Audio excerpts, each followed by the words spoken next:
সুপ্রিয় দর্শক, আসসালামু আলাইকুম। স্বাগত সবাইকে সবুজ সিলেট নিউজের সংবাদ ভিত্তিক অনুষ্ঠান সিলেট পরিক্রমায়। প্রিয় দর্শক, আজকের আয়োজন নিয়ে আমরা দুজন আছি আপনাদের সঙ্গে। আমি মোহাম্মদ ফয়সাল আলম, আর আমার সঙ্গে আছেন সহকর্মী আহমদ মারুফ, যিনি দৈনিক প্রভাত বেলার ব্যবস্থাপনা সম্পাদক। আহমদ মারুফ, আপনাকে আমাদের স্টুডিওতে স্বাগত জানাই। ধন্যবাদ ফয়সাল আলম, ধন্যবাদ সবুজ সিলেটকে সিলেট পরিক্রমা অনুষ্ঠানে আমাকে আমন্ত্রণ জানার জন্য অসংখ্য ধন্যবাদ।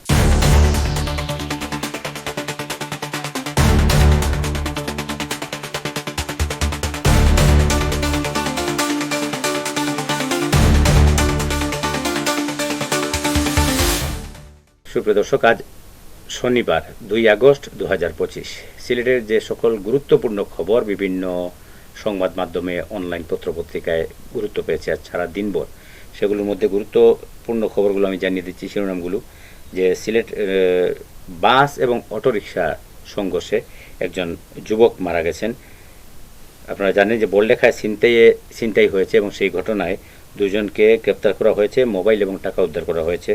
হবিগঞ্জে আনসার বিডিপির অ্যাডভান্স প্রশিক্ষণ উদ্বোধন করা হয়েছে। সিলেট সীমান্ত এলাকায় 1,11,00,000 টাকার ভারতীয় পণ্য জব্দ করা হয়েছে। জকিগঞ্জে মাহমুদ আলী নামের একজন বৃদ্ধের লাশ উদ্ধার করা হয়েছে। আপনারা জানেন যে লাউয়াছড়া এলাকায় চলন্ত ট্রেন থেকে পড়ে একজন মহিলা মৃত্যুবরণ করেছেন, যার নাম হাওয়া বেগম, তার বয়স 40। এরকম নানা খবর আছে। জুলাই ভিজুয়াল করিডোরে নেই তুরাবের নাম, এরকম এই ঘটনায় বিভিন্ন সংবাদ প্রকাশ করেছে বিভিন্ন সংবাদ মাধ্যম, অনলাইন পত্রিকা। সে বিষয়টি ক্ষোভের কথা জানানো হয়েছে। এই খবরের পাশাপাশি আপনারা সিলেট সহ সারা দেশে বজ্রসহ বৃষ্টিপাতের আশঙ্কা করা হয়েছে এবং এই আগামী 3 দিন বৃষ্টিপাত হবে এমন তথ্য জানিয়েছে আবহাওয়া অধিদপ্তর। প্রিয় দর্শক, এই খবরগুলোর মধ্যে আমরা বাছাই করা একটি খবর বা দুটি খবর নিয়ে কথা বলবো আমাদের অতিথির সঙ্গে। নিশ্চিত ছোট্ট একটা বিরতির পর আবারও ফিরে আসবো, সঙ্গেই থাকুন।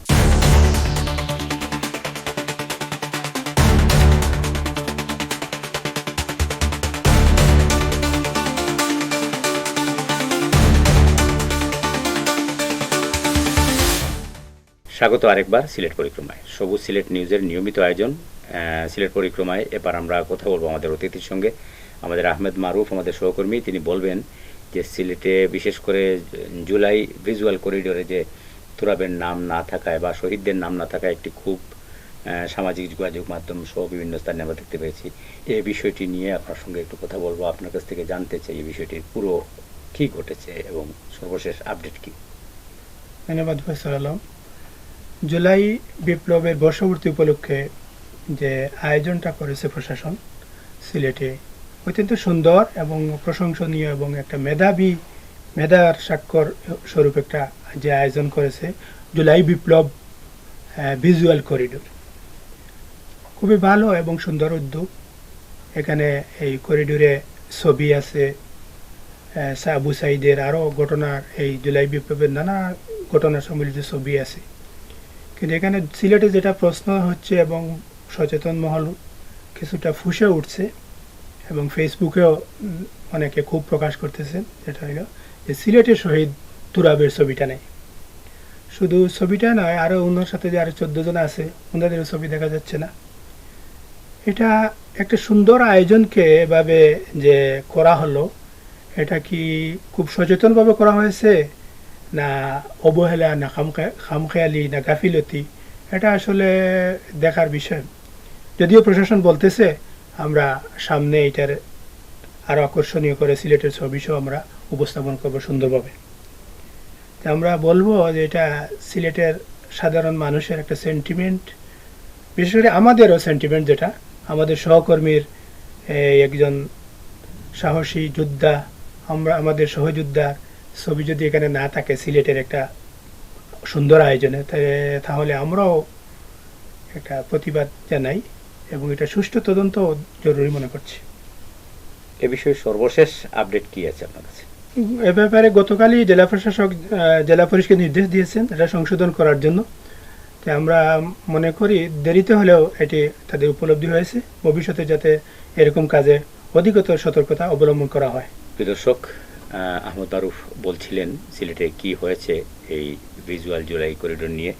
আরেকটি খবর আমরা এই মুহূর্তে জানলাম, যেটি হলো যুক্তরাষ্ট্র থেকে অবৈধভাবে অবস্থানের কারণে ৩৯ জন বাংলাদেশিকে ফেরত পাঠানো হয়েছে এবং মোট ৬১ জনকে ফেরত পাঠানোর সিদ্ধান্ত নিয়েছে তারা, এবং বাকিদেরকেও বাংলাদেশে পাঠিয়ে দেওয়া হবে।